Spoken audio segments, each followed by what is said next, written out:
Hello everyone, দেখুন আজকের একটা নতুন কিছু ট্রাই করছি, তাই মনে করলাম আপনাদেরকে দেখাই। দেখুন আমরা নিজে বাসায় নিজে হাতে নুডলস তৈরি করছি।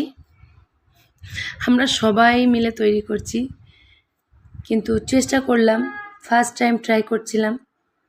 ইনশাল্লাহ চেষ্টার পরে হয়েছে। হয়তো বাজারে কেনার মতো নুডলস বানাতে পারিনি, কিন্তু সুন্দর হয়েছে।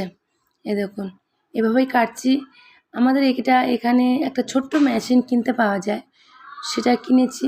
তাই মনে করলাম একবার ট্রাই করে দেখি। মেশিনটা অনেক দিন থেকে তোলা ছিল, কিছু বানাতে পারিনি, তাই মনে করেছি আজকে বানাই।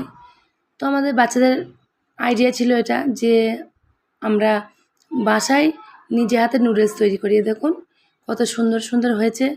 অনেক চেষ্টা করার পরে কিন্তু হয়েছে। ফার্স্ট টাইম হতে চাইছিল না, পারছিলাম না। তারপরে দু একবার চেষ্টা করার পরে মাশাআল্লাহ হয়েছে অনেক সুন্দর।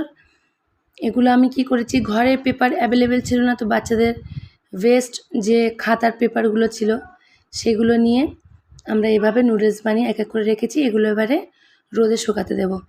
দেখুন রোদে শুকানোর পরে আমাদের নুডলসগুলো কিন্তু একদম পারফেক্ট নুডলস বেনে গিয়েছে। এটা এবার রান্না করে তারপর দেখাবো। আপনারা বলবেন কেমন লেগেছে। ধন্যবাদ।